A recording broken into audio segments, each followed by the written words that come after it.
Imagine waking to find a new island on the map, one that no ship had ever passed, no eye had ever seen, and no human was ever meant to touch. Born from fire in the icy North Atlantic, it rose in a storm of ash and lightning, crowned with a name torn from ancient prophecy, Surtsey. But what began as a marvel of nature soon became something far stranger, an island where coastlines shift overnight, where shadows move beneath the waves, where those who step ashore are never the same. Some say it is not land at all, but a threshold, a door waiting in the deep. And once it opens, the world will never be the same. It began as many great and terrible stories do, with a storm. The kind of storm that doesn't simply roll across the sea, but seems to rise from it, born from the deep, pulling the world into a gray and black spiral. November 1963. In the cold and endless reach of the North Atlantic, the air was thick with salt and thunder. Iceland lay silent in the distance, its people going about their ordinary lives, unaware that history, and perhaps something far older than history, was about to write itself into the map of the world. Fishermen were the first to see it, men hardened by years at sea, whose eyes could tell the difference between a distant fog bank and an oncoming squall. That morning, they spotted something stranger than either. It was smoke, dark, thick, and unnatural, curling up from the horizon where no island should be. At first, they thought it must be a ship in distress. In those waters, that was no small fear. A fire at sea is a death sentence, and they adjusted their course, heading straight toward it. But as they drew closer, the smell in the air changed. It was not the bitter scent of burning wood or fuel oil. This was sharper, metallic, almost acrid. The sea beneath them was uneasy, churning in ways that had nothing to do with the wind. Then came the first sound, a deep, resonant crack, as if the ocean floor itself had split open. The men would later say it was like hearing the voice of something ancient and angry. From the boiling surface, something began to rise. At first, it was just black foam and shards of rock hurled into the air. Then, molten fountains, arcs of fire against the storm clouds, bursting from the deep like the breath of a dragon. One fisherman crossed himself. Another whispered a name old and seldom spoken, Surtur, the fire giant of Norse myth, whose destiny was to rise from the sea at the world's end. Hours passed. The fishermen kept their distance now. Their earlier bravery melted away in the heat that radiated even across the waves. What they saw was beyond any chart or compass. It was creation in its rawest form, the earth tearing open and giving birth before their eyes. The water hissed and steamed where it touched the molten rock. In the storm's dim light, it seemed the sea itself was on fire. That night, news of the strange phenomenon reached Reykjavik. Scientists were roused from their beds, the Navy was alerted, and yet there was little anyone could do but watch. The ocean, that eternal border, was moving, changing, remaking itself. By midnight, the rising land was large enough to break the waves. A jagged, smoking ridge jutted out from the black water, its surface still alive with heat. It had no name, no history, no past. It was as if the world had conjured it in a single breath. But nature is never so simple. There is an old Icelandic belief, a shadow in their sagas, that new land rising from the sea is not a gift, but a warning. Some say it marks the stirring of the deep places, where gods and monsters sleep. Others claim it is the earth reclaiming something once lost, something that should never have been taken. And though the scientists would insist it was nothing more than volcanic activity, the meeting of fire and water beneath the crust, the old stories never truly left the minds of those who watched from shore. Through the long hours before dawn, the island continued to grow. Lava hardened into black rock, ash fell like dark snow, and the sea hissed as it tried to claim the newborn land. By the early morning, gulls circled above it, their cries cutting through the fading storm. The world had a new island, and already there were whispers that no one would be allowed to set foot on it. But that was the question. New islands, after all, were rare but not unheard of. Why should this one be closed off before it had even cooled? Some said the government wanted to preserve it, to watch life take root there naturally, without human interference. Others suspected something stranger, that in the first hours of its birth, something had been seen on its shores. something that made even the boldest fishermen turn their boats away. One of the men who'd first spotted it, a grizzled sailor named Einar, refused to speak to reporters. But in a dim corner of a Reykjavik bar, after several strong drinks, he told a different story. He spoke of a shape moving along the ridge of the new land, tall, slow, and deliberate, as if surveying the horizon. It was gone in a blink, swallowed by steam and shadow. But the image haunted him. "Islands," he muttered, "don't come alone." The scientists who ventured closest kept meticulous records of their observations: the temperature of the rock, the rate of the island's growth, the direction of the ash cloud. Yet in the margins of some notebooks, there were odd details. Changes in the water's color, strange patterns in the foam, sounds from beneath the waves that seemed too regular to be random. These notes never made it into the official reports.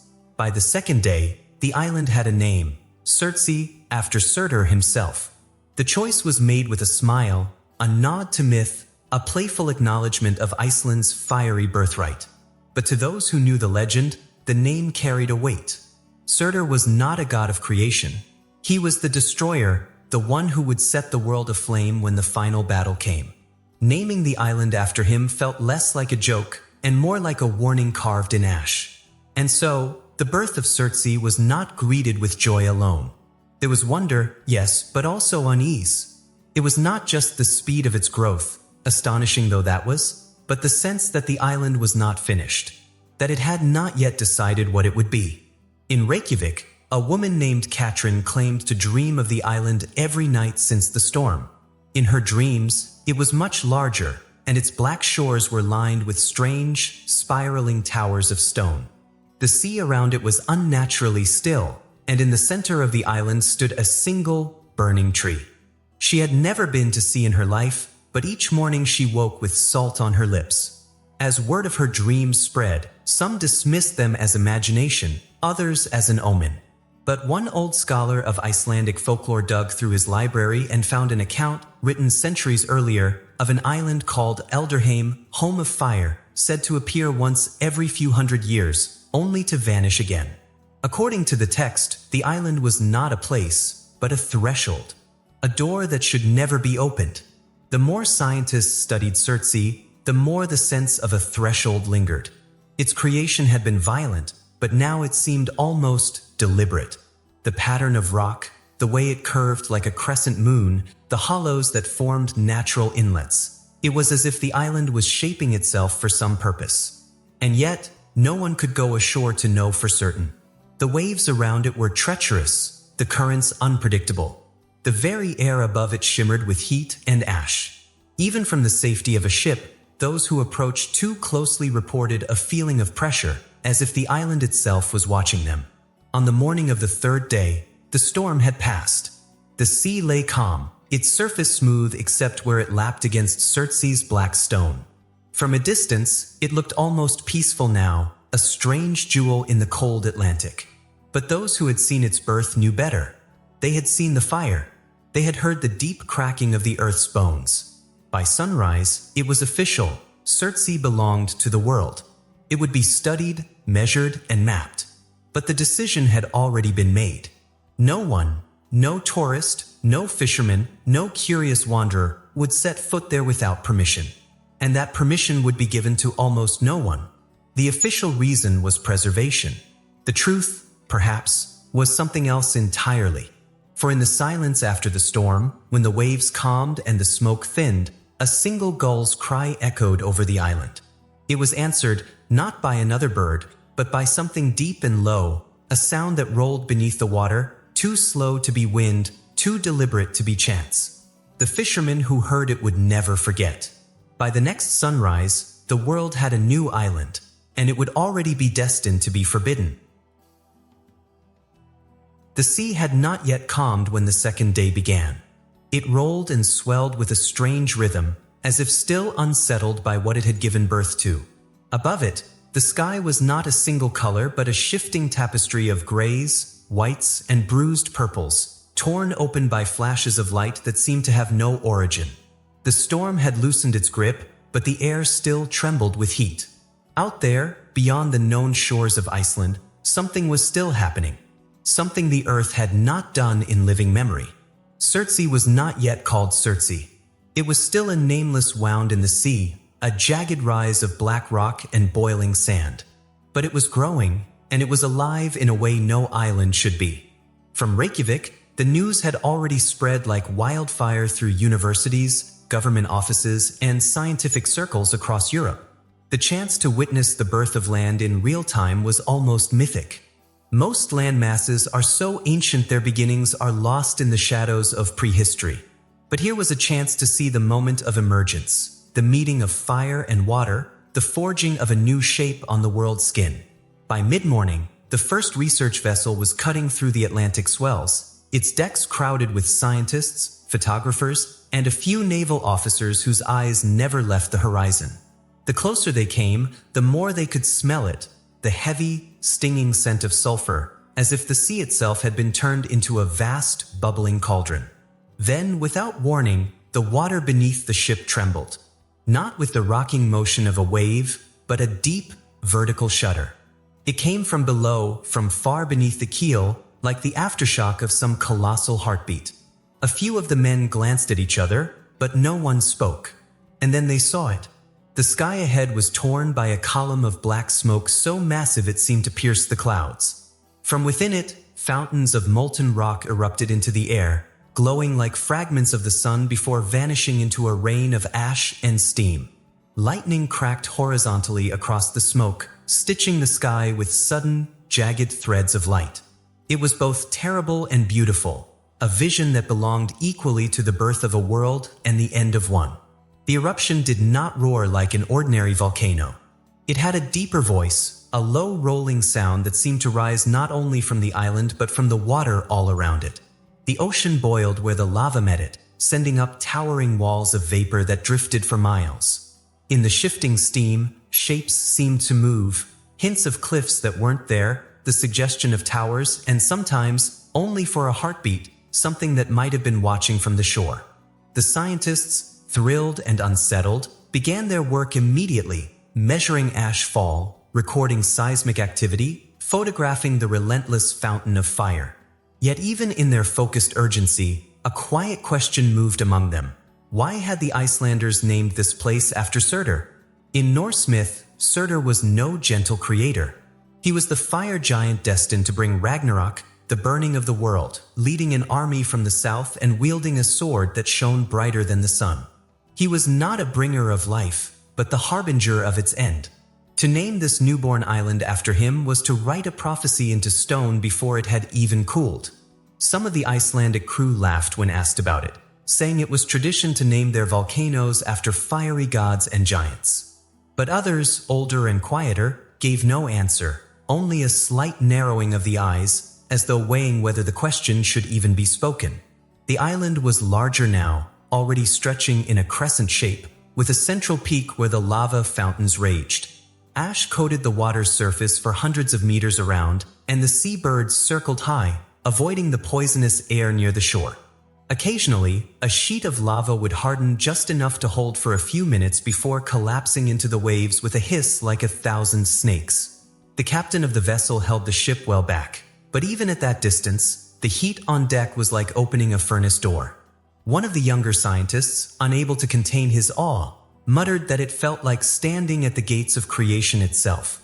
An older geologist beside him replied, without looking away from the eruption, "Creation always comes with a price." And then came the moment that would etch itself into the memory of everyone aboard. It began with a sudden lull, a pause in the eruptions as though the earth had taken a breath. The column of smoke thinned slightly. The fountains of lava subsided. For a few seconds, the island seemed almost dormant, a dark and jagged silhouette against the glowing haze. Then the sea beside it exploded. A vertical column of steam and fire burst upward, far higher than the ship's mast, scattering fragments of molten rock across the waves. In the boiling chaos that followed, the scientists struggled to steady their instruments, but some had already stopped working. They were staring at the water, at the place where the explosion had come from. Something had moved there, not the churn of debris or the ripple of an undersea shockwave, but something solid.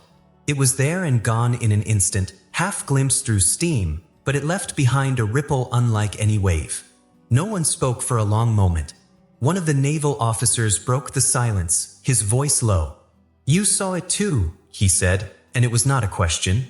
The scientists wrote their observations in careful, clinical language, leaving no room for the inexplicable.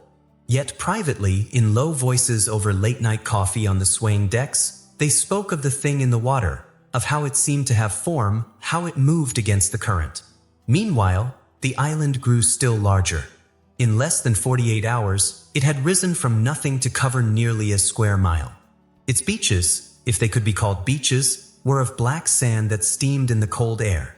The central ridge glowed faintly even at night, like the coals of a dying fire, though the eruptions continued intermittently. And all the while, that low sound, that almost human hum, could be felt more than heard in the bones of anyone who drew too near. News agencies reported on the spectacle as a wonder of geology, an awe-inspiring act of nature's power. But far from the headlines in government offices and naval dispatches, the tone was different. There were concerns about the island's stability, its rapid expansion, and the strange patterns of seismic readings. Some feared another catastrophic eruption.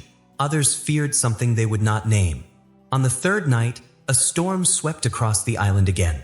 The wind carried the ash further inland, dusting the windows of villages on Iceland's southern coast. In one of those villages, a fisherman woke in the small hours to find his home shaking. Not from wind, but from a deep, steady tremor, as though something vast were moving beneath the sea floor. When morning came, the smoke over the horizon had thickened once more, and the island, Surtsey, as it was now officially named, had changed shape again.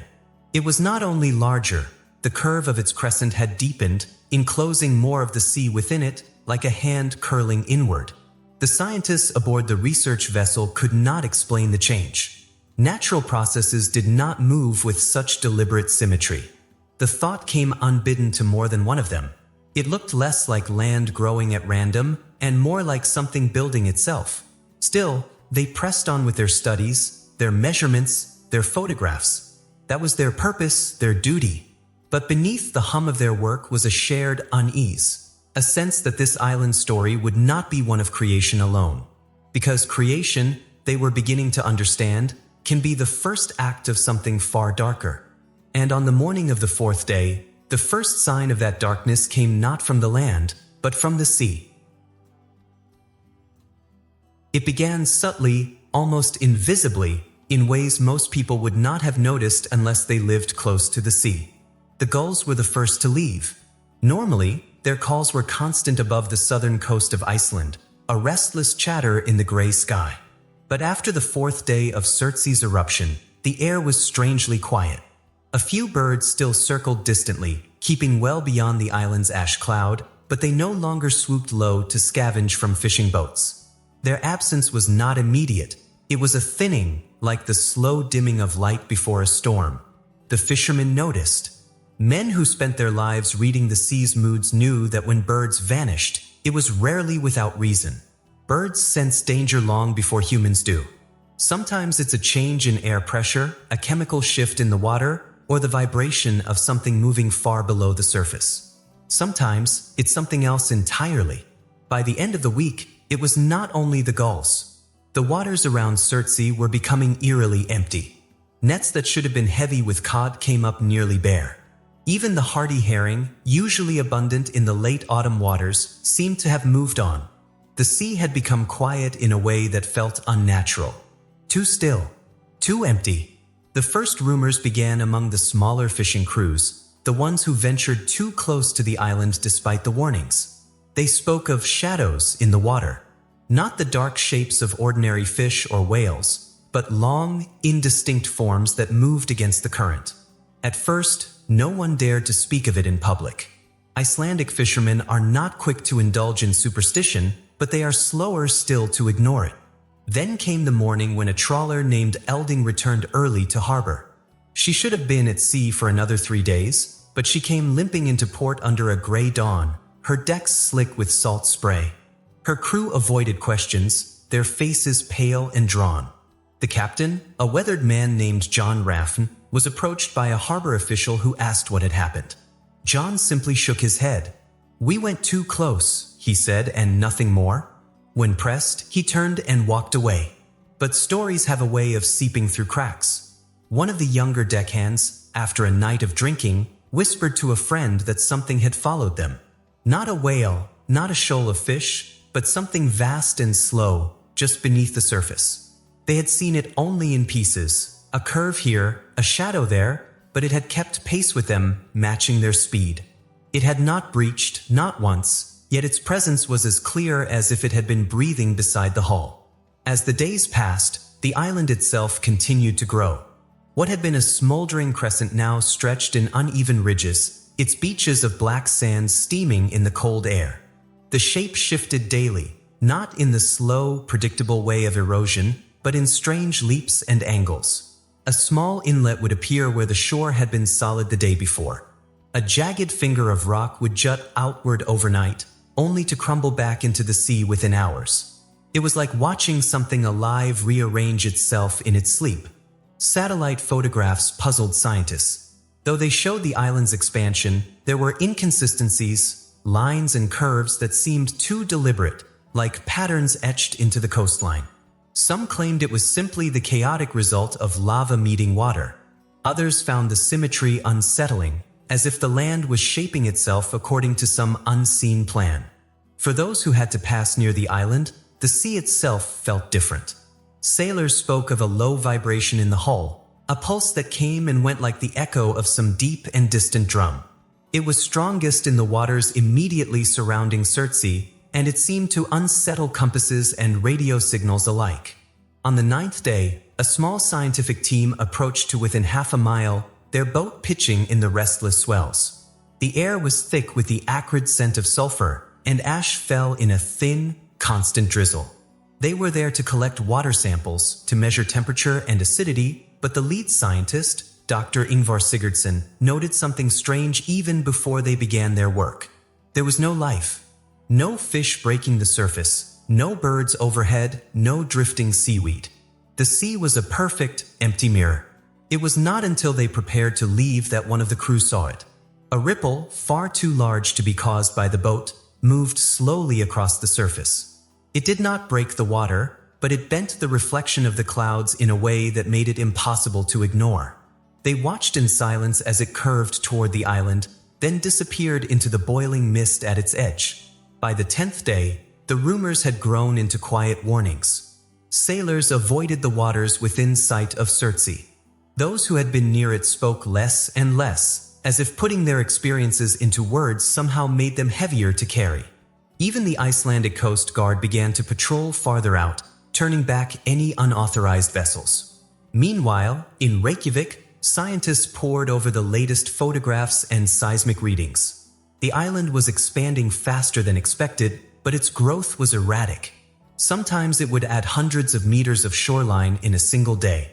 Other times, the expansion would halt entirely, as though the process had been paused.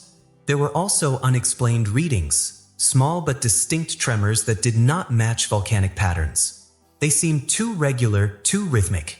One marine biologist, reviewing the water samples collected by Dr. Sigurdsson's team, found another anomaly. The samples contained trace elements that should not have been present, not from volcanic activity, not from the mixing of seawater and magma. They were faint, but they were there, like a signature written in an unknown hand. On the 12th day, the storm clouds cleared for the first time since the island's birth. The sun, low and pale in the winter sky, cast long shadows across the black sand. A research vessel, granted rare permission to approach, anchored at the edge of the exclusion zone to take new photographs. The island seemed calm now, the great fountains of lava reduced to occasional bursts, the air less choked with ash. It was one of the younger scientists who saw it first. She was scanning the beach through a long lens when something caught her eye, a line stretching across the sand just above the tide mark. It was darker than the surrounding beach, a streak that seemed almost too precise to be natural. At first, she thought it might be a shadow from one of the jagged rock outcrops. But as the boat shifted with the waves, the streak remained fixed, unbroken. They photographed it from every angle they could manage. The streak was nearly 100 meters long, perfectly straight, and its color was not the deep black of volcanic sand but something richer, almost oily. The texture was wrong too. It absorbed light rather than reflecting it. When the photographs were reviewed later that night, one detail stood out. The streak was not simply lying on the surface. In certain frames, where the sunlight hit at the right angle, it seemed to sink into the sand, as though it marked a fissure or a seam. No one could explain it. It did not match any known geological formation from volcanic activity. It was too straight, too deliberate. Some speculated it was a result of the rapid cooling of lava mixed with seawater. Others thought it might be the remnant of some temporary flow. But there were a few, quiet, cautious, who did not believe it was formed by the island at all. Because if the streak marked a seam, then something on the other side of it was closed away. And seams are meant to open. The island waited in silence, the sea breathing against its shores. Whatever had cleared the skies that day had done nothing to calm the unease of those who watched from the safety of their ships. If anything, the calm felt worse, like the moment before a diver's last breath. And far below the surface, where light could not reach, something moved slowly toward that dark streak in the sand. By the 13th day, Surtsey had already become more than an island. It was a matter of government policy, international headlines, whispered tavern talk, and, for a very small number of people, a private obsession. The eruption had slowed but not stopped, the landmass now large enough to resemble a black crown rising from the sea. The world had taken notice, and the world wanted answers. That was when the Icelandic government made its announcement. Surtsey, they declared, would be placed under strict protection. It would be a biological sanctuary, a living laboratory where nature would be allowed to shape itself without the interference of man. No settlements, no tourism, no fishermen hauling their nets along its shores. Only a select few scientists, granted rare and carefully monitored access, would ever be allowed to set foot there. The official reason was framed in noble language. Here was a chance to watch life begin anew, to see the first seeds of moss, the first nesting birds, the first creeping insects. If humans stayed away, this barren rock could become a chronicle of creation, a place to study the birth of an ecosystem in real time. It was the kind of explanation that made for beautiful speeches in Parliament and earned nods from international conservation groups. But beyond the polished statements, a second story began to circulate, one not printed on any paper, not spoken into microphones. The government's urgency, some said, was not about keeping humanity's touch away from the island. It was about keeping the island's touch away from humanity. In Reykjavik's dim cafes, fishermen still whispered of shadows in the water and the unnatural silence of the surrounding sea. Dockworkers spoke of Coast Guard patrols that lingered far longer than necessary, their crews tense and watchful. One rumor claimed that a naval diver had been sent to take underwater readings near the island, only to surface minutes later in a state of panic, refusing to return. The diver, they said, had been transferred to a hospital in another part of the country, and his account, whatever it had been, was buried. But rumors cannot be charted on maps or written in ledgers. What could be charted was the next decision, to send the first scientific team ashore. The group would be small, just 4 scientists, chosen not only for their expertise but for their ability to keep silent about anything they might see. They left on a cold, still morning. The research vessel that carried them moved cautiously, keeping to the established perimeter until given clearance. The air grew sharper as they neared the island, the tang of salt mingling with another scent, acrid and metallic, like iron left too long in the rain. When Surtsey finally loomed close, it was not the raw violence of its birth that struck the scientists. It was the stillness. The jagged cliffs still smoked faintly in places, and faint bursts of steam rose from the black sand, but the island itself seemed watchful. They landed on a strip of newly cooled shore, their boots crunching over sand and fractured rock. The first steps on the island were careful, almost ceremonial. Instruments were unpacked, samples taken, measurements begun. But even in those first minutes, the strangeness of the place was impossible to ignore. The soil, still black and loose, radiated heat through their gloves. It was not the uniform warmth of sun-baked ground, but uneven, pockets of warmth here and there, some so hot they forced the scientists to move quickly to avoid burning through the soles of their boots. The air shimmered in thin waves above these patches, carrying that same faint metallic smell. It was one of the geologists, a man named Christian, who murmured the first comparison aloud, "It smells like blood." The others didn't answer, but no one disagreed. The scent was subtle yet pervasive, clinging to the back of the throat, as if the very air carried traces of something living or once living. They moved inland, careful to avoid the unstable ridges. The landscape was a chaos of jagged rock, shallow depressions filled with steaming water, and slopes that threatened to crumble underfoot. But the oddest detail was the silence. There was no wind to speak of, no cries of seabirds, no hiss of waves beyond the faint lap at the shore. Only their own movements broke the stillness. By afternoon, they had set up a temporary camp, 2 canvas tents anchored against the uneven ground, their fabric rattling faintly whenever a breath of air passed. Equipment was stacked neatly, crates of sample jars, soil augers, portable sensors. The work would continue into the evening as long as the light allowed. Yet the unease persisted. Christian swore he felt vibrations in the ground when he knelt to take a core sample, not the random tremor of a cooling volcanic surface, but something slow and steady, like the pulse of an immense hidden machine. A biologist named Solveig reported that the first soil samples contained strange mineral patterns, fine crystalline lattices unlike anything she'd seen in volcanic sediment. They glittered faintly in the sunlight, like grains of sand dusted with frost. The 4 of them gathered for a brief meal at dusk, sitting cross-legged on a strip of relatively cool sand. The sky was heavy with clouds, the horizon fading into mist. They spoke little, each absorbed in their own observations. But eventually the conversation turned to the secrecy of the mission, to the fact that they were not allowed to transmit any real-time findings back to the mainland, only daily summaries approved by a government liaison on board the ship. "That's not how science works," Solveig said, breaking a long silence. "We're not here just to observe life forming. There's something else they want to know." Christian, chewing slowly, nodded.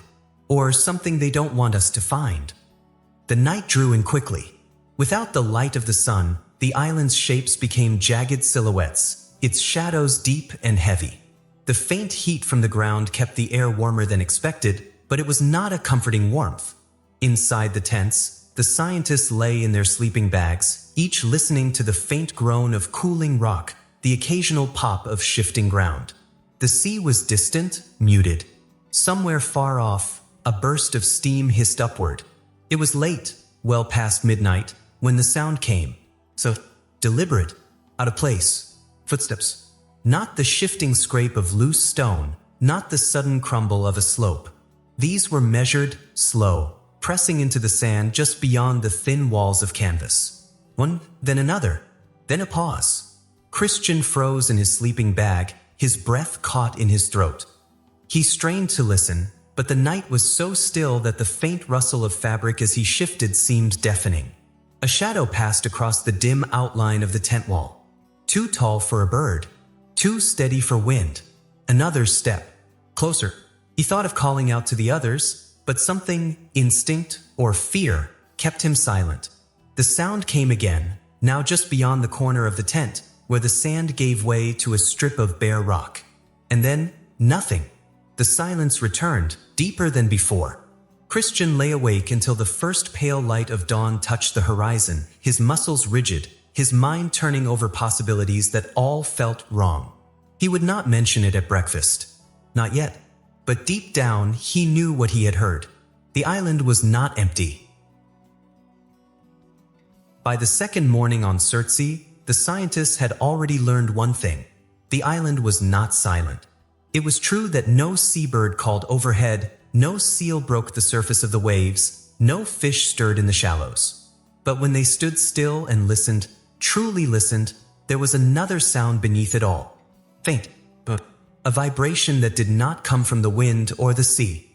It rose up through their boots, traveled through the bones, and settled deep in the chest like the afterthought of a distant drum. At first, they thought it was volcanic in nature.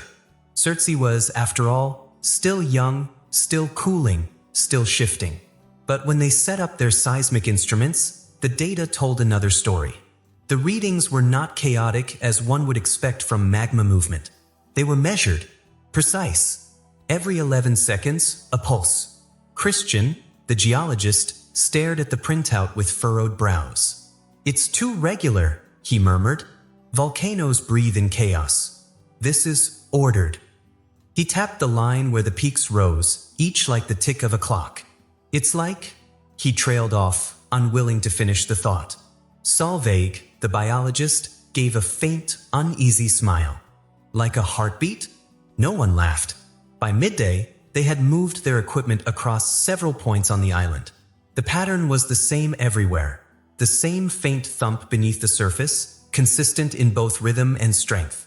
The pulses seemed to originate from deep below the center of the island, far deeper than any of their portable instruments could probe.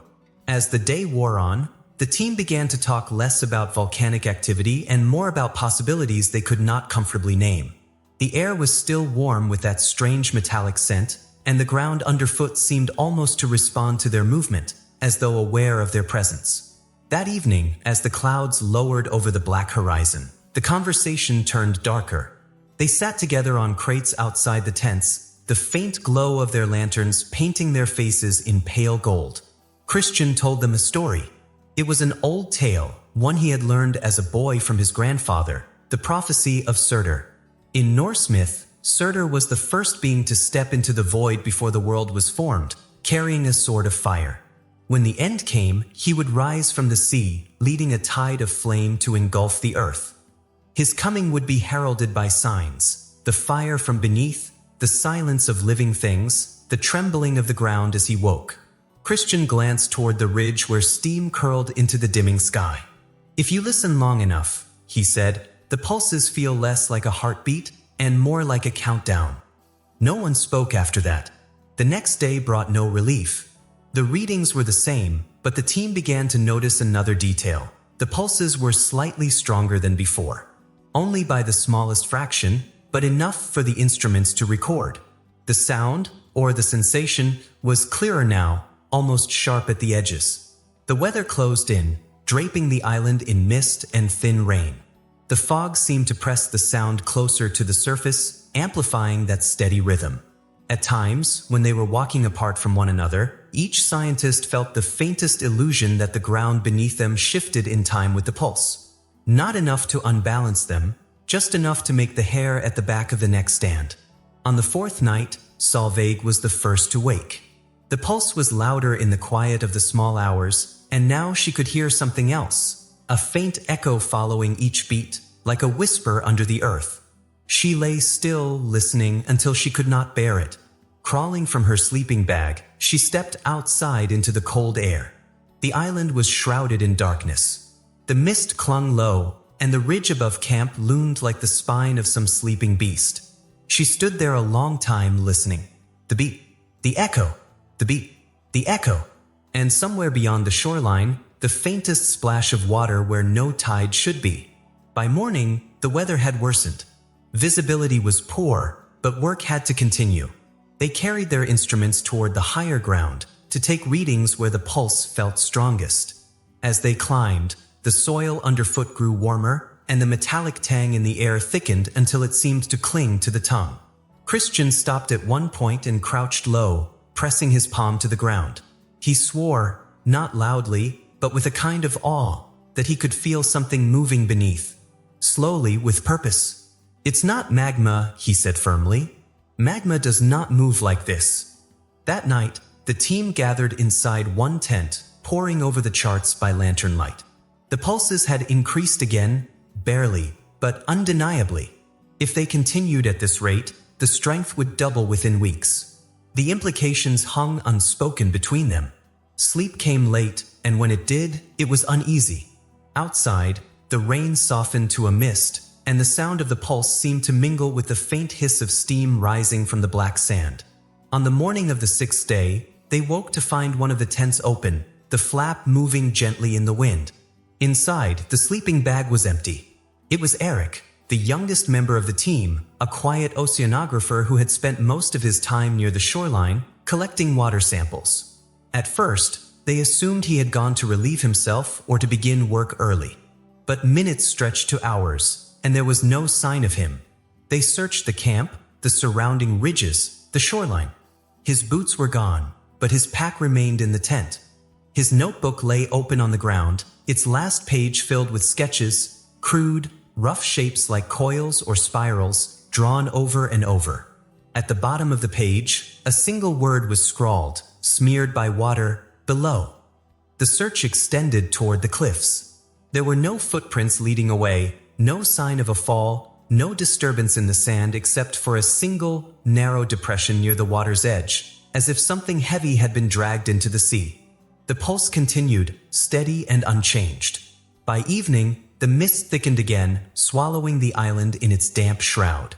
The three remaining scientists huddled together in the tent, their voices low.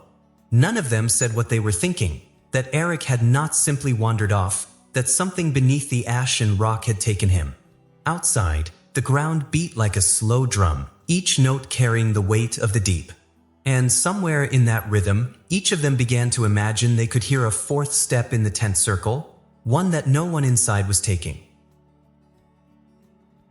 The search for Eric began before the sun had fully broken the horizon. The mist was still clinging to the island, draping the black ridges in a pale shroud, and the air carried that same faint metallic tang that had never left since they first arrived. The three remaining scientists, Christian, Solveig, and Asmunder, moved quickly but carefully, calling his name into the stillness. It was Christian who found the trail. Footprints, faint but clear in the damp black sand, led away from the camp. They followed them without speaking, each step taking them further from the tents, further toward the jagged cliffs that dropped into the restless Atlantic. The prints were steady, deliberate, spaced like those of a man walking without hesitation. Solveig tried to make sense of it. If he was going to the cliffs, why didn't he wake us? Why take nothing but his boots? Her voice was tight, as though she feared the answer. The trail wound across a slope of fractured rock, then onto a narrow strip of sand. It was here that Christian's steps slowed. The prince stopped. They did not turn back. They did not veer off to either side. They simply ended a few feet from the edge of the cliff, as though Eric had stepped into nothing. Solveig moved to the edge, her heart pounding, and peered down. The drop was steep, ending in jagged rock and swirling white water. But there was nothing. No splash marks, no pieces of clothing, no broken rock to suggest a fall. Just the endless churn of the sea. Asmunder scanned the area again, unwilling to accept it. That was when he saw the faint mound of disturbed sand a few meters back from the edge. He knelt, brushing it away with his hands. Beneath, he found Eric's radio. It was still on, still hissing with static. They all stood there in silence, listening to the soft, steady hiss. By midday, the search had widened. They scoured the shoreline in both directions, climbed the ridges, checked the steaming inlets where the sea met fresh lava. There was no sign of him. It was as if Eric had stepped out of the world entirely. That night, the three scientists sat in the dim glow of the tent lantern, their voices low. No one suggested that Eric might have left of his own accord. Whatever had taken him, or wherever he had gone, it was not voluntary. Back on the mainland, the report was brief and clinical. Missing person. Presumed lost in hazardous terrain. But the true reaction in Reykjavik was anything but casual. Within hours, a new directive was issued. No vessel was to approach within 1 mile of Surtsey's shores. The official explanation was safety, unstable ground, risk of collapse, hazardous gases. But those who had been watching events more closely knew there was another reason. Too many oddities had accumulated. The empty waters, the unaccountable changes in the island's shape, the rhythmic pulses beneath the ground, and now the disappearance of a man with no trace. This was no longer just an environmental reserve. It was something that needed to be contained. The Coast Guard presence increased almost overnight. Patrol boats now circled the island at a distance, their crews watching the black shoreline through binoculars. No fishing boats came near. No research teams were scheduled to land. The few details that did slip into public conversation were carried by rumor. Some said the government feared the island was unstable and might collapse into the sea, triggering tsunamis. Others whispered that the first scientists had brought back samples that no one would explain. Minerals that didn't belong, patterns in the soil that looked less like geology and more like deliberate design. For the three left on the island, the sense of isolation deepened. Their scheduled departure was still days away, but now they moved with a constant awareness of the ground beneath their feet. The pulse was still there, still steady, still rising through their boots into their bones.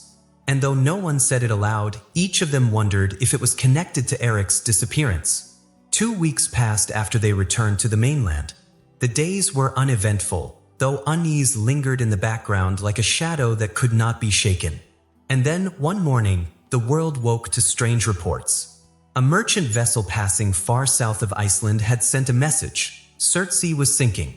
Satellite images confirmed it.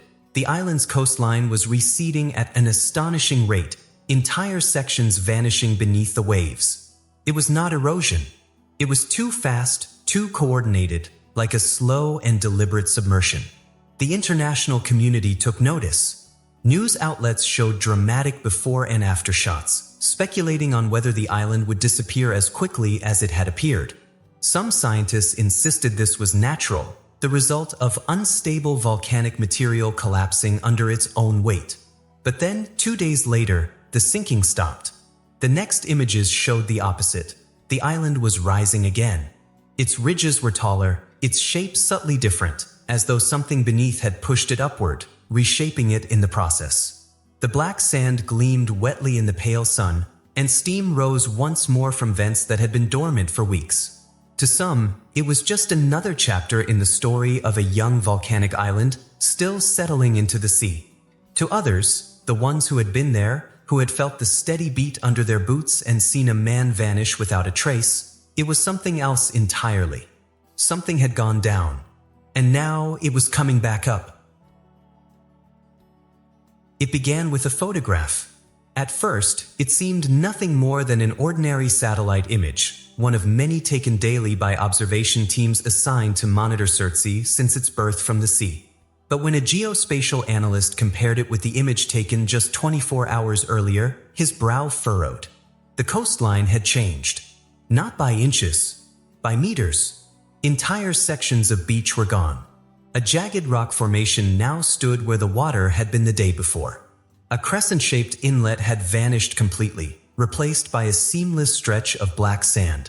The analyst double-checked for errors. A satellite glitch, corrupted data, a cloud shadow mistaken for rock, but the conclusion was inescapable. Surtsey's shape was not merely shifting with erosion. It was changing in ways that defied every geological model.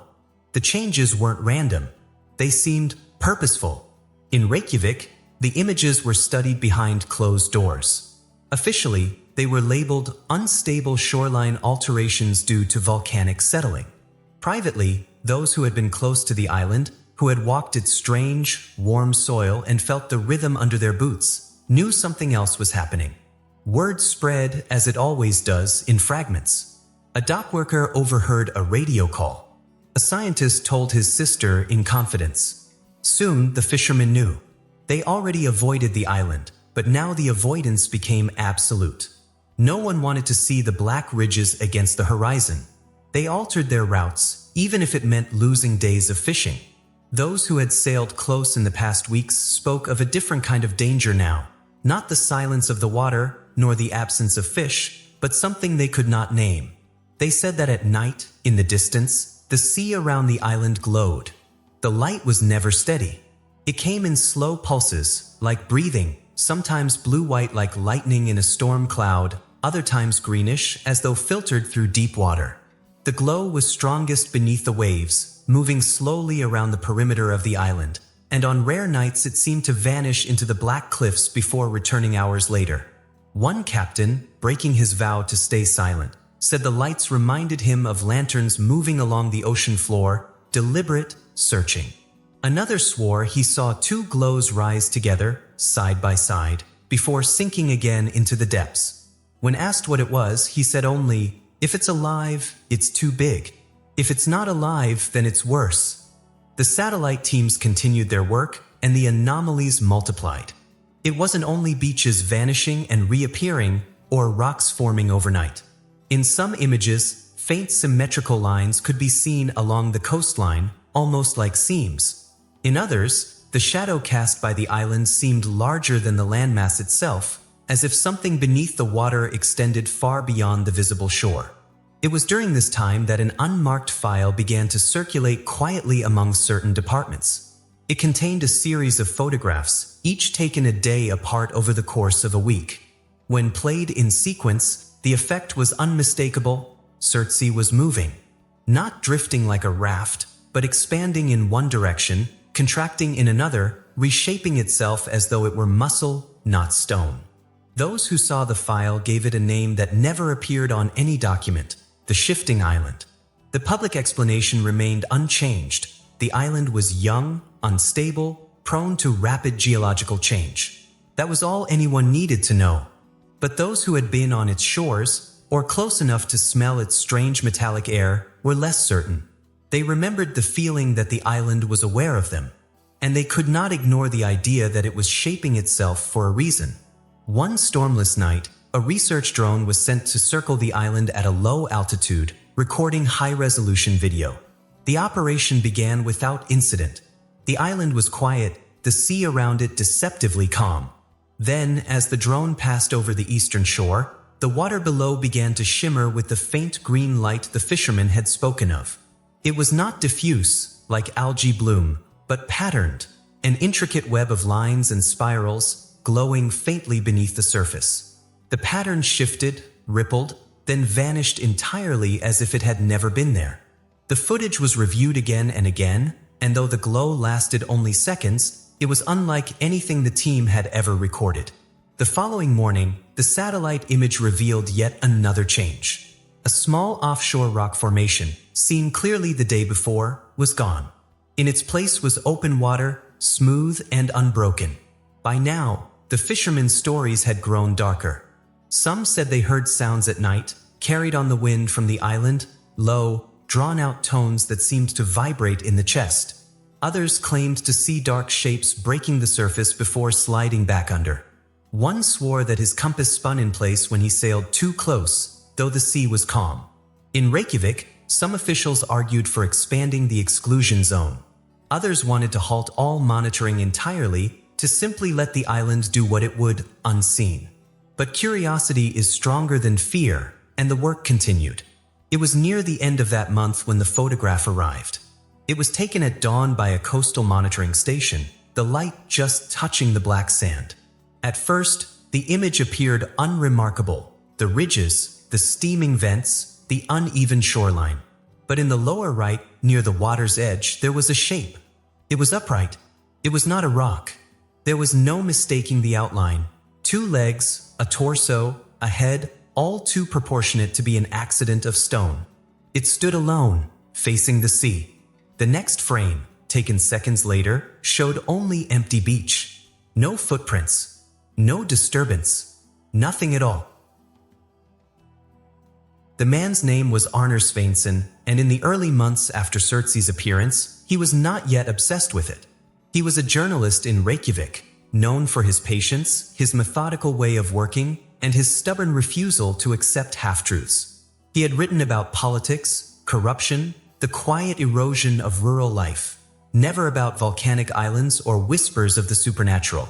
That changed one winter evening when an old friend in the Ministry of Environment asked to meet him in a harbor cafe after dark.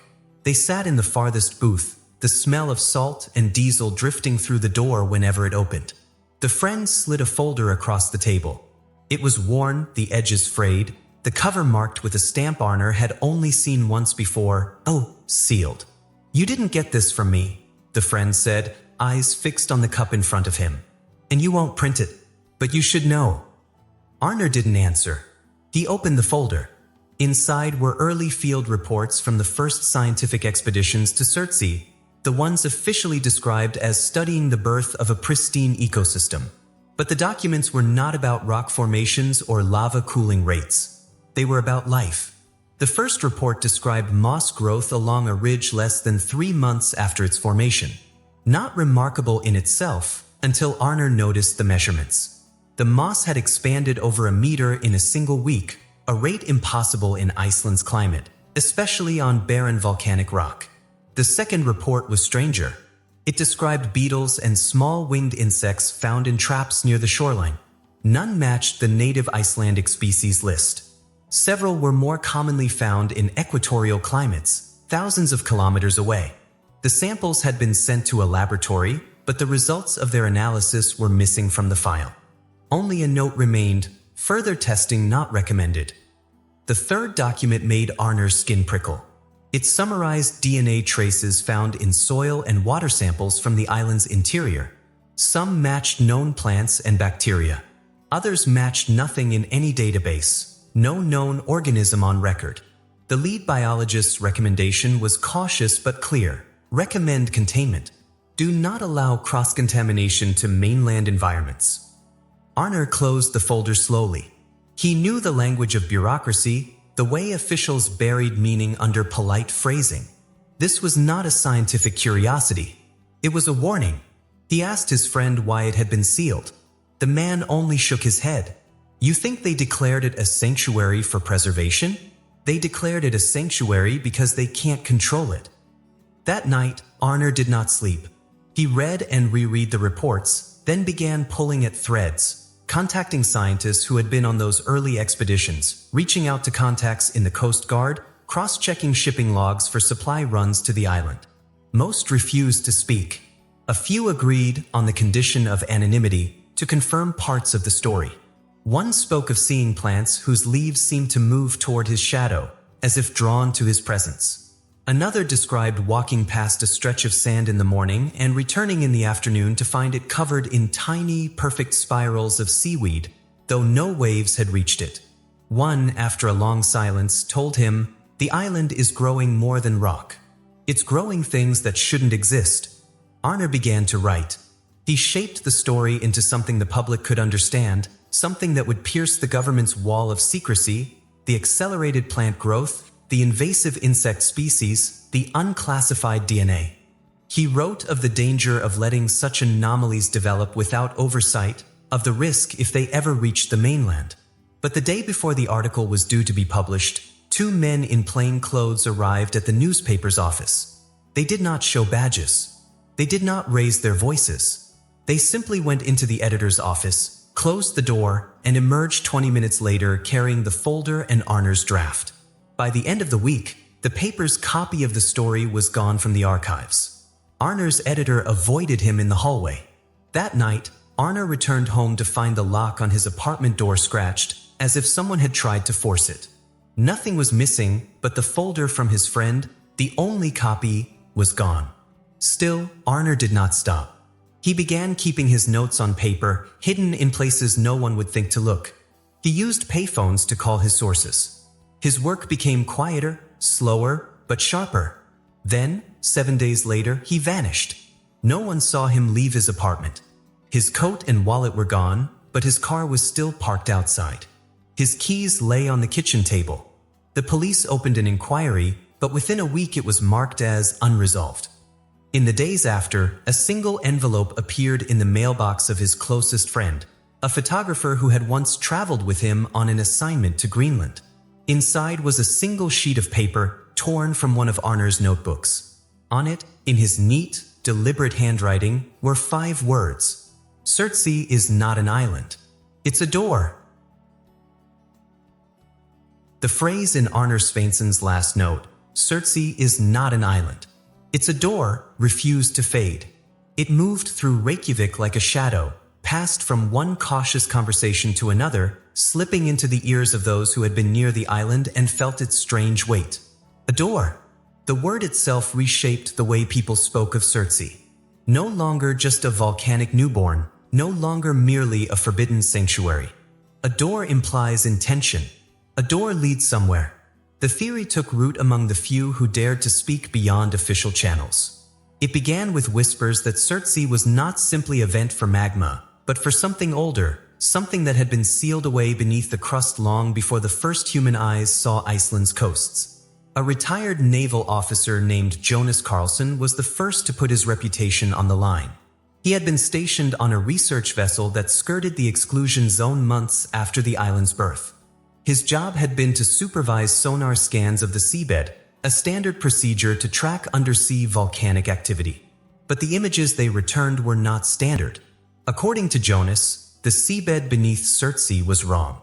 At first glance, the sonar maps showed the usual topography: ridges, valleys, hardened lava flows. But as the scans deepened, shapes began to emerge. They were not random. Hollow spaces appeared in the readout, not the irregular pockets left by cooling magma, but vast, smooth-walled chambers. Some were perfectly circular, others elongated like corridors. The symmetry was too precise, the angles too clean. It looked like architecture, impossibly large and buried far below the Earth's skin. When Jonas pointed this out, the lead scientist on the expedition dismissed it as instrument interference. But the next scans showed the same shapes, and more of them. The largest of the voids stretched for nearly a kilometer, curving slightly before ending in what appeared to be a flat wall. Beyond that, the sonar could not penetrate. The readings became hazy, as though the signal was being absorbed. Jonas kept copies of those scans. He showed them to no one for years. But now, with Arner's disappearance and his cryptic note, he decided to speak. Over strong coffee in a harbor tavern, he laid the pages on the table. The black and white images looked abstract at first, swirls and dots, until one noticed the repeating lines, the sharp arcs, the mirrored forms. "Nature doesn't do this," he said, tapping the paper. "Not down there. Not at this scale." The door theory deepened. If Surtsey was the visible tip of something vast and deliberate, then perhaps the eruption that birthed it had not been an accident of geology, but the first sign of an opening. A vent, not for gases and molten rock, but for whatever lay within those hollow chambers. The question no one wanted to answer was what exactly that might be. Some speculated it was an ancient structure, older than human civilization, built in a time when the Earth's crust was still forming. Others thought it might be a natural cavern system, but one that had somehow become home to life forms predating any known lineage, life that had waited in darkness for eons. A few, speaking in even quieter tones, suggested that it was not life at all, but something that blurred the line between living and not. The government said nothing. Access remained restricted. But in the deep hours of night, lights still moved beneath the water around Surtsey, and the satellite images still showed changes in its shape, changes that seemed to align with the positions of the underground chambers on Jonas's scans. It was inevitable that someone would try to map deeper. A private research group, funded quietly by an unknown source, arranged to run a new sonar survey from outside the exclusion zone. Their vessel carried the most advanced equipment available, capable of sending pulses far below the crust. The first hours of the scan passed without event. The upper layers matched Jonas's old data: ridges, minor voids, the first signs of the symmetrical chambers. The researchers spoke in hushed excitement, certain they were about to prove the door theory beyond doubt. Then, as the scan reached its deepest point, the signal struck something unexpected. It did not return as an image. It returned as sound. The equipment speakers gave a low, resonant tone, so deep it was almost felt rather than heard. It rolled through the ship like a slow wave, vibrating in the ribs, in the teeth. The crew froze. The tone lasted for 6 seconds, then ended abruptly. Before they could recover, the sonar console sparked, the screens flickered, and the entire system went dark. Every backup failed in quick succession, as though something had deliberately cut the signal. When they checked the recordings later, the last seconds were corrupted, except for the tone. It remained perfectly preserved. Some of the crew refused to listen to it more than once. One described it as a voice too deep to belong to anything human. Another said it was like the Earth itself had spoken. The equipment was ruined beyond repair. The expedition ended within hours. But the tone, it lingered in the minds of all who heard it, as if it had imprinted itself on memory. Jonas, when told of the event, did not smile or express surprise. He only looked toward the dark line of the sea beyond the harbor and said, "You knocked on the door. Now it knows you're there." It was the middle of winter when the sea gave him back.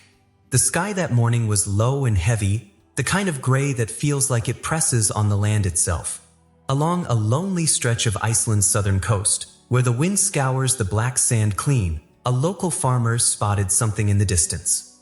At first, he thought it was driftwood, a pale, human-shaped outline lying at the edge of the tide. But as he drew closer, the outline moved. It was a man, wearing torn, salt-stained clothes. The farmer knew the face before he even knelt beside him. The missing scientist, Eric, the oceanographer who had vanished from Surtsey months earlier without leaving so much as a trail in the sand. But there was something wrong. His clothes were the same he had worn the day he disappeared, but they were dry. Bone dry, as though they had never touched water, though the freezing surf lapped inches from his bare feet. His skin was cold, yet he did not shiver. And when the farmer tried to speak to him, Eric's lips moved soundlessly. No words came. The farmer wrapped him in a coat and radioed for help. When the ambulance came, Eric did not resist the hands that lifted him. He walked where they guided him, his steps slow, deliberate, almost mechanical. His gaze did not follow the men, or the coast, or the vehicle. It fixed on some invisible point ahead, as if he could see through the horizon itself. And then there were his eyes. Where once they had been the pale blue of a northern sea, now they were black.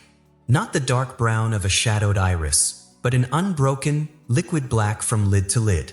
No reflection, no glint of light, only depth, a depth that felt, to those who met it, as if it might pull them in. The hospital never admitted him. Instead, 2 unmarked vehicles arrived within the hour, and Eric was transferred to a government facility whose location was not disclosed. The medics who had first examined him were told nothing more. Their notes were collected, their memories of the event reduced to speculation and unanswered questions. In Reykjavik, the official line was brief: the missing man had been found alive. He was receiving care. No interviews, no photographs, no public statement from Eric himself. But details leaked as they always do. Someone in the facility told a cousin who told a friend. The story moved like a whisper through the capital, that Eric had not spoken a single word since his return, that he did not sleep, or if he did, he never closed his eyes, that when a nurse tried to examine him in the first days, she left the room pale and trembling, refusing to explain why. More unsettling still was the claim that his fingerprints no longer matched those in the government's files. Weeks earlier, before the news of his reappearance, the theory of the door had been dismissed by most as a conspiracy born of fear. But now it returned with new weight. If Eric had passed through that door, what had been on the other side? And had he truly come back alone? The scientists who had once worked on Surtsey avoided the subject entirely. Some moved on to other research projects. A few left Iceland altogether. But one, Christian, the geologist who had been with Eric the night he vanished, locked himself in his apartment for 3 days after hearing the news. When he finally emerged, he was thinner, unshaven, and spoke to no one about the island again. And then came the detail that could not be ignored. On the same day Eric was found, the monitoring stations around Surtsey recorded a change. For months, instruments had measured the steady, rhythmic pulses deep beneath the island, a heartbeat in the earth. Since their discovery, the rhythm had been constant, almost comforting in its regularity. But now, without warning, it doubled in speed. The tone that researchers had once described as slow and deliberate became urgent, insistent. Seismographs shuddered with each beat. The data analysts who watched the readouts in Reykjavik felt their throats tighten. It was not just an increase. It was acceleration, the kind a clock makes when something winds it forward. The official explanation was, once again, volcanic activity, harmless, normal, nothing to fear. But for those who had been near the island, who had felt the slow thud of that subterranean drum beneath their boots, the change meant something else. The door beneath Surtsey had been closed when Eric vanished. Now, it sounded like it was unlocking. It began quietly, without announcement, in the hours before dawn. Fishing crews who left Reykjavik harbor that morning noticed the change first. The distant silhouettes of warships on the horizon, dark and still against the gray winter sea. There was no broadcast, no press release, no statement in Parliament.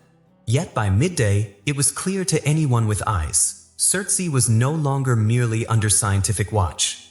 It was under siege. The ships formed a perimeter many miles from the island. They carried no visible flags, but their design and equipment left little doubt. They were military. Those who ventured too close were turned away, not with warning shots, but with a low, thrumming sound carried over the water. The fishermen who heard it described it as a noise that seemed to come from inside their own skulls, a deep vibration that made their teeth ache. Rumors soon explained what the sound was: weaponized sonar. The kind designed not for detection, but for deterrence and destruction of anything living beneath the waves. That same day, along the southern coastline of Iceland, dead fish began to appear. At first just a few, washed up on the black sand beaches, their silver scales dulled in the cold light. But by the third day, there were hundreds, then thousands. Entire shoals lay still at the tide line, their bodies unmarked, their eyes clouded. For the locals, it was more than just unsettling. It was unnatural. Iceland's seas were harsh, but they did not simply give up their life all at once.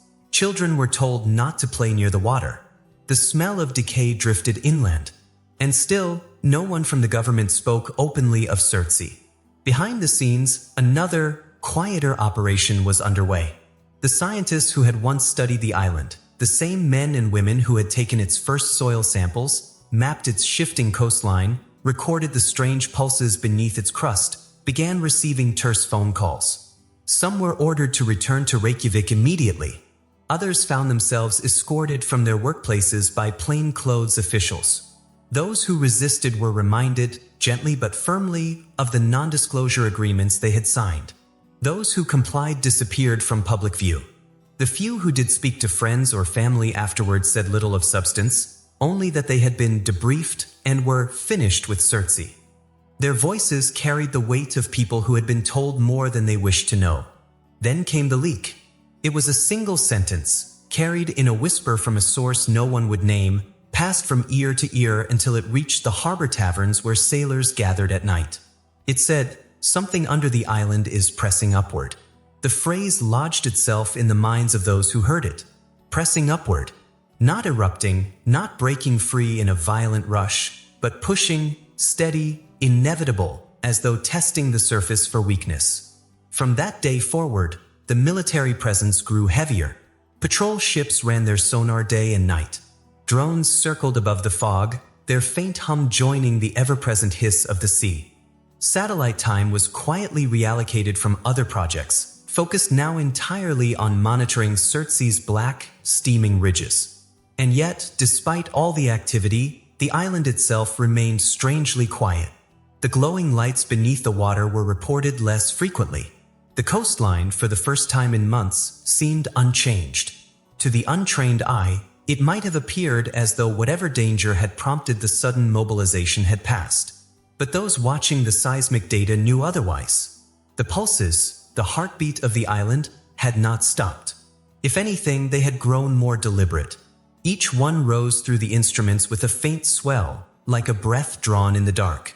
And though they did not increase in speed, they carried a new intensity, as if each beat pressed more insistently against the crust above it. For the people living along the coast, the atmosphere grew heavy. It was not just the presence of the ships, or the sight of military trucks rumbling through Reykjavik at night. It was the knowledge that something was happening out there, just beyond the horizon, and that no one was willing to say what. Then, one night in early spring, the change came. It was just after midnight when the first monitoring station noticed it, the sudden absence. Instruments that had recorded the steady pulse for months now read flat. The graphs were silent, the deep tremor gone. The operators checked their equipment, assuming a malfunction. But the readings were the same on every system, from every point around the island. The heartbeat of Surtsey had stopped.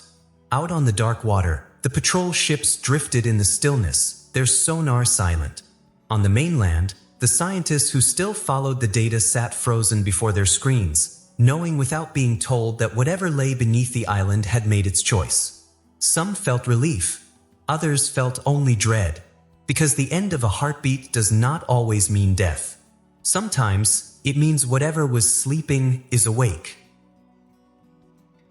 The night the pulses stopped, the ocean around Surtsey became unnaturally still. No wind disturbed the surface, no swell rose from the deep. Even the ever-present hiss of steam from the island's vents seemed to fade into nothing. To the patrol ships holding their silent vigil beyond the exclusion zone, the change felt almost merciful, a release from the constant, unseen throb beneath the water. But for those who understood what that pulse had meant, the stillness was not relief. It was the kind of quiet that comes just before the sky splits open. At dawn, the island looked almost peaceful. Its jagged ridges caught the first pale light of morning. The black sand gleamed with frost, and thin strands of vapor drifted lazily into the air. To the eye, it was simply a barren volcanic outcrop, resting at last after its violent birth. The fishermen watching from the mainland could almost believe it was safe again. Almost. The satellites knew better. That same morning, far above the world, instruments aboard an orbital imaging platform registered a change. It was not on the surface. It was beneath, deep under the seabed surrounding Surtsey, spreading outward like veins of molten glass through the dark. The images came back in gradients of color. And there it was, heat. Not random pockets, not the chaotic bursts of undersea vents, but a coherent, expanding pattern. A deep red bloom that reached out in slow, deliberate tendrils toward the Icelandic coast. In Reykjavik, the analysts stared at the thermal maps, their screens bathed in shades of scarlet and gold. It was not simply geological activity. The heat was too organized, its flow too direct. It looked like something alive was moving beneath the crust, or something being channeled. The data was sent up the chain, and in the secure rooms where only a handful of officials could enter, an older story was told again. One most had only heard in fragments as children. The myth of Surtur. In the old sagas, he was the fire giant, older than the gods themselves, who would rise from the south with a sword of flame to set the 9 worlds alight. When he came, the seas would boil, the skies would bleed, and all things would burn. His march would begin not in the heart of a mountain, but from the edge of the sea, from a place where fire and water met in eternal war. When Surtsey first appeared, the name had been a joke to some, a nod to the old stories. Now, with the pulse gone and the heat spreading, the joke was gone. The name no longer felt like a coincidence. It felt like a warning carved in the bones of the earth. Along the southern coast, the changes were subtle at first. The water, usually frigid even in summer, began to feel different, denser, with a faint shimmer when the light hit it. Fishermen who ignored the warnings and ventured out spoke of a taste in the air, metallic and bitter, that clung to their mouths long after they returned to shore. And there was the smell.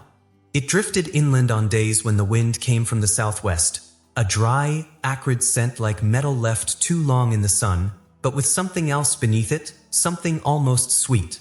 The elders said it was the smell of stone before a lightning strike. The children said it was the smell of something burning far away. The government doubled the exclusion zone, pushing the patrol ships further out, grounding all civilian drones. But the satellite images continued to show the red veins spreading day by day, each line creeping closer to the mainland. No one spoke openly about what might happen if they reached it. But the myth hung in the air, unspoken yet shared. When Surtur rises, the world will burn. In a fishing village just north of Vik, an old man named Hjalmar began keeping watch from the cliffs each night. He had been a sailor in his youth, had seen storms that swallowed ships whole, had stood on the deck of a trawler when the first eruption of Surtsey lit the sky. Now, in the stillness, he said he could feel something in the wind, not sound, not vibration, but a weight, as if the air itself knew what waited beneath the water. One night, just past midnight, he saw it, a faint glow on the horizon where the island lay hidden by the dark. It was not the greenish shimmer the fishermen had once reported beneath the waves, nor the orange flare of volcanic fire. It was a deep, steady crimson, pulsing slowly, like the ember of a colossal furnace far below the sea. He told no one. In the capital, decisions were made behind locked doors. Emergency plans were drawn up, though no one could say exactly what they were preparing for. The heat signatures were now less than 40 kilometers from the shore. The pattern was no longer spreading randomly, it was converging, as if seeking a single point. Still, the island itself remained silent. No eruption, no tremor, no return of the heartbeat, only the quiet, heavy as stone. By the third week, the red lines beneath the seabed began to curve inward towards Surtsey again, forming a vast, imperfect ring. Analysts argued over what it meant. Some believed the heat was returning to its source. Others feared it was completing something, a shape, a circuit, a preparation. And through it all, the myth lingered. For those who knew the sagas, the image was clear, Surtur sharpening his sword, waiting for the moment to rise. No ship approached the island now. Not even the military. It lay alone in the cold Atlantic, black against the endless gray, the steam from its vents barely visible in the still air. Those who lived within sight of the sea spoke less in these weeks. Some moved inland.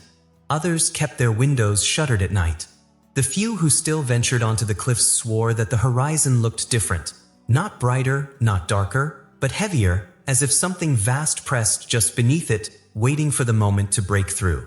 And so Surtsey waits, breathing in silence, until the sea burns again. The waves close over our tale, yet the shadow of Surtsey lingers, a silent mark upon the map, a name whispered in the same breath as prophecy and loss. We have stood at its blackened shores and thought, felt the heat that rises from its heart, and glimpsed the echoes of something older than history moving beneath the sea. What it hides, what it guards, what it waits for, none can say. But one truth remains: the world is filled with places like this, where myth and reality walk side by side, and where the past is never truly gone. If this journey stirred something in you, if the salt of the sea, the weight of forgotten legends, and the pull of unanswered questions have taken hold, then walk further with us.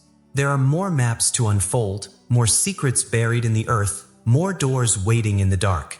Like this story, share it with those who still believe there is more to the world than what can be measured, and leave your thoughts below. Your voice may be the next thread in the tapestry of these mysteries.